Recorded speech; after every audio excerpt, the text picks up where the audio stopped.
Welcome, everyone, to It Tastes Different Gaming Appetizers. Tonight, we're going to talk about Epic's latest release. It's not a new game, but they finally released Unreal Engine 5 for all creators. So on April 5th, they had their little Today's State of Unreal live stream virtual event, and Epic basically stated that it is available today for production-ready use. So basically, pushing it out to all the non-exclusive or non-vendors that were brought into the earlier adoption of this to start building their games off of. So basically, it is now available. You know, we've heard rumors of some games coming out with it, and we just got confirmation that the new Tomb Raider and Witcher game that's being developed is going to be on this new platform. I've seen a whole bunch of tech demos. We've been circulating them in our little group of friends for a while, and they're unreal looking, to say the least. They look amazing for a video game. I mean, looking at this stuff, I'm going, what? I played the little tech demo for the Matrix game that they put out, you know, and there's been numerous videos showing facial inflections and eyes and hands and things that most engines get wrong. Look amazing in Unreal 5. It's going to be a pretty awesome engine, it sounds like. There's already a lot of stuff that you can that's picking this up. They had a sample gameplay project called Lyra that you can go free download and check it out. You know, it's a hands-on learning resource, they're saying, for that incorporates many key features of the engine. So it gives everybody kind of a cool little demonstration and feel for what the engine can do. And a lot of video games that have come out already are even saying that they're going to, now that the version's out and stable, that they're going to start porting everything over to use the newer engine. This engine is pretty drool worthy if you've watched any of their tech demos. Now, we all know tech demos are ideal situations and ideal environments. So there are room to be improved, or room for growth in any of this stuff, or room for error for that matter. But some of these top game developers, like I said, that's coming out with Witcher, said they're going to use it, and Tomb Raider is going to use it. And there's a whole list that we'll kind of get into. But, you know, I know Nick's been looking at some of the tech demos because, like I said, we've been passing them around in our group. Nick, what do you think about Unreal Engine 5 finally being released to all creators? It is unreal. No, I mean, there's a reason why Unreal Engine is I think it's the number one gaming engine in use, right, out there to date, compared to all the other engines that are out there. And there's a reason for that, right? The Unreal Engine's always been a powerhouse engine for developers to use, and widely, you know, it seems like it must have a pretty good ease of use and can really render, you know, the game and their ideas really well. So for developers, it's been a no-brainer for them, and, you know, and for Epic, it's been a godsend for them, right? I mean, they for a long time, until they got the Epic Store and stuff like that, and, you know, they had a few games like Unreal Tournament, Unreal, and stuff like that, but, you know, they've been just coasting on that Unreal Engine for a long time. And so any new alliteration, the Unreal Engine 4 was an awesome engine when it came out, you know, and games still being made with Unreal Engine 4 look fantastic. So yeah, looking at those tech demos and various things that have come out for Unreal Engine 5. I mean, I played the Matrix one as well, and it's incredible what they can do with this engine. And I'm just super excited to see all the games that are going to come out and utilize this engine. Especially those made from the ground up utilizing this engine. We know that there's a lot of games that are going to switch over to the engine that are currently Unreal Engine 4 games. But, you know, Tomb Raider, we know that they're coming out with a new Tomb Raider game that's going to utilize Unreal Engine 5. And I would assume that one probably was made. Maybe that one may have been started with Unreal Engine 4, possibly. But who knows how far along they're into it. Or maybe they just announced it with the announcement of Unreal Engine 5, because the announcement of that game kind of came out around the same time as Unreal Engine 5 being, you know, so like you said, they might have been an early adopter, you know, Crystal Dynamics, and started utilizing it for their next Tomb Raider. And then one that I'm surprised is The Witcher, right?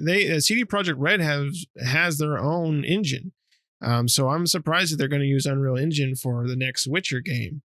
But that's cool. I mean, again, it's the tried and true for the Unreal Engine, right? You know, I mean, you can't get a better engine out there, sir. I mean, we have other gaming engines out there. You have Ubisoft has their Snowdrop or Snowflake or whatever it's called, Frostbite or something like that. No, Frostbite's Dice. Yeah, that one's Dice. Sorry. Yeah, and then Snowdrop, I think, is the Ubisoft one that Division uses, I believe, or something like that. Snowflake, Snowdrop, Snow Snowdrop. NFT, Snowdrop. Yeah, and then we have some other ones out there, that kind of talked about here and there. But I mean, Unreal Engine's always been the king of the gaming engine. So to see, and there's a reason why, right? You look at those tech demos for every alliteration, especially Unreal Engine 5, and you go, yeah, that's why you're the king, right? I mean, you can make some amazing visuals and some amazing geometry with this engine. And it's got everything, and every release, it just gets better and better. So this is awesome. I can't wait to see games come out with this. So what do you think, Pat?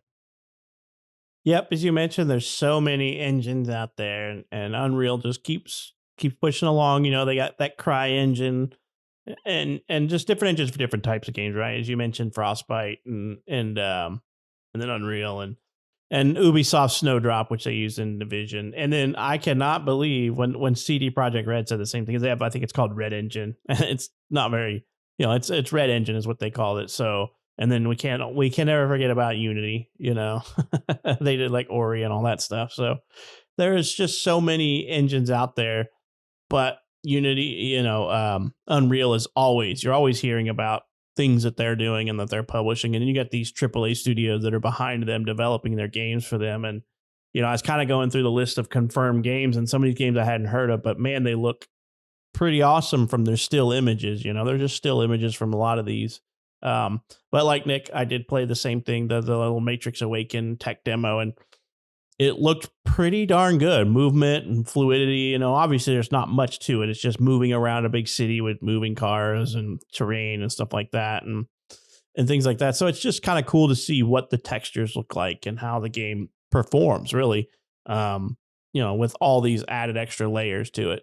And it seemed to go pretty good from what I saw, and didn't have a whole lot of issues with it. So I saw some cool stuff. Like I saw Echoes of the End. I didn't even hear about that one by MyCur Games was using it. We all saw this game called Wukong a few years ago. That's the one with like the monkey kung fu guy, Black Myth Wukong. And that game looked amazing. And now we know why, because it was in the Unreal Engine 5 is what they were developing in. So they've been doing it for a while. Vin Diesel's got his own game coming out that they're doing that. Arc 2. Arc 2, and Arc 2 is supposedly using it. And Suana's Saga Hellblade 2 supposedly doing it. There's just so many games out there, and Nick's probably drooling over the next Dragon Quest using Unreal 5.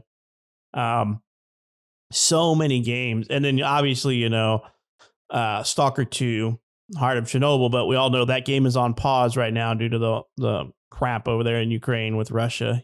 So that game is in. It's been postponed, and, we'll see when that comes out. So there's a list of quite a few games out there. We watched a bunch of tech demos. What can I say? The eyes of the hands look the best. What about you, Nick? Yeah. I mean, we saw Hellblade, a couple of years ago, and then they did release a new Hellblade video, like maybe a year ago or something like that. I can't remember now how long ago it was, but and that game looked amazing. And I would assume they were probably one of the early adopters of the Unreal Engine 5, and that's why the game looked so well. Because they were saying this is in-game footage, and everyone's like, I don't know about that. Well, if they're using Unreal Engine 5, then we know why it looked that way, right? It looked amazing because the engine is amazing, right? And not even with like the Matrix demo that we talked about, not even like facial features and stuff like that, but scale. Right. I mean, you could basically fly out and see the entire city and traffic flows and various things like that without degradation of the buildings that were really far away. A lot of games use that where they kind of low res stuff that's really far away, and things that are close to you are in high resolution. Right. And it helps with processing and various things like that. But in that Matrix demo, if you flew up because you could fly out with a camera or whatever and look in the distance, you could see the same level of detail on a building that was on the other side of town as you did the building in front of you. And you could see cars moving realistically, not like they do in games where cars look like they're not even moving at all. It's like a tank going through there or something like that, and they were realistically moving and everything like that. So it's like, it's not just even detail, it's the scope, the fact that the engine can take this massive world or section of world or whatever and be able to properly showcase it without any degradation to, or very minimal, to the graphic fidelity of distant objects, right? So maybe the days of fading out objects in the distance till they get close to you, and that helps with performance and various things like that, right? The engine in the Matrix was kind of showcasing that they can keep the performance and still have that with Unreal Engine 5. So that is pretty amazing. Right. Yep. And then we also heard that the Coalition's game is developing a few games under Unreal Engine 5, including, my brain just farted. Coalition game. Everybody knows they are. The Gears game war. Yeah. They're going to be doing a new Gears game.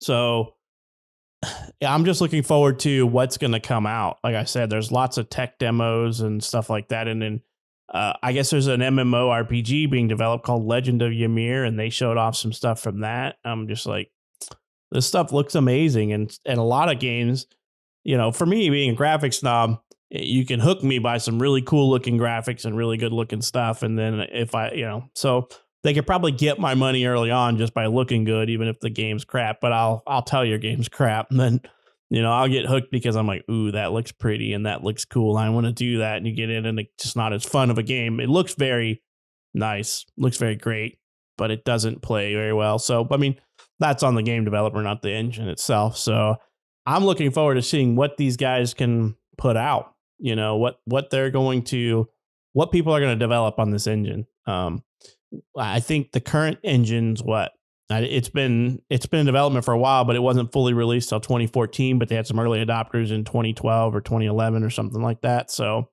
it's an 8-year-old, 10-year-old engine that needs a little bit of a facelift, and this is what it's going to do. Current gen, new technology, new engine. We need it for new graphics cards that can handle the load, new hardware such as the PS5 and the Xbox Series. What are we going to do with that? And then hopefully one day Nintendo gets back on board and we get some type of current gen Nintendo console. Let's get away from this mobile stuff, Nintendo, or split your games again. We need a Nintendo console, and then you can just keep doing your mobile thing like you used to. I'm looking forward to some games. And graphics look amazing. Ready for some of this stuff. Some of these games are probably pretty close to being released within the next couple of years, a year or two. Obviously I don't think Witcher is very close to the new Tomb Raider. They're all TBD. Who knows when right now, but I think that Wukong game that we saw a few years ago is slated for next year sometime. And that looked really good. And everybody's kind of, comparing that a little bit to a Souls-like game, which we just had a very good game from Software, Elden Ring, that everybody in the world is playing right now. So they're kind of comparing all this stuff, but it's developed in Unreal Engine 5. Imagine if Elden Ring was in Unreal Engine 5. So, Nick, you got anything else you want to unload on this Unreal Engine 5? Was there some stuff I missed that you heard was coming there that might be kind of cool, or? Not that I can think of. No, I'm like you. I'm just really excited to see the games that are going to come out utilizing this and just seeing that depth and detail that the engine can provide. So I'm really excited, and I'm excited the Coalition's going to be making some stuff. I loved Gears 5. I think we all did. We played it co-op, and that was that was a great time. And even the DLC was great for that game. So I'm excited to play Gears 6. So, and see it, that game always looks great. But I'm sure in Gears 6 using Unreal Engine 5, it'll look even better. So excited. All right. And we can't forget all the kiddies' favorite game. Fortnite is supposedly going to get ported over to this when they come out with their next version. Of course, that's an epic game. Yeah, so. Exactly right. They got to make use of their own engine. Even though it's not a favorite of this group, it is widely played by a lot of people, we can hate on it all we want, but a lot of people love this game. So, and for a good reason. It's got its own thing going on for it, but these type of games aren't even in our wheelhouse. Normally, we're not PUBG fans or stuff like that typically. So, let us know if you checked out the tech demo. Was there some things that you thought were cool? Maybe you thought the demos looked lame. I don't know. Tell us what you think. Maybe there was some stuff that you didn't think quite looked right. I mean, I thought the hair, the eyes, the hands, the facial features, the lip movements, all that stuff was kind of really cool. It's not exactly perfect, but at some point you get that weird little curve where something looks too similar to us and it's kind of creepy, So let us know what you think. Are you excited for Unreal Engine 5? What's the favorite game? What's one of your top games that is coming out with Unreal Engine 5? Or maybe you don't care. Let us know either way. So make sure you put some comments down there. We like to hear from you guys and we try to interact with everybody. And then don't forget, make sure you like this video, subscribe to our channel. And we hope you enjoyed this episode. And we hope to catch you in the next one.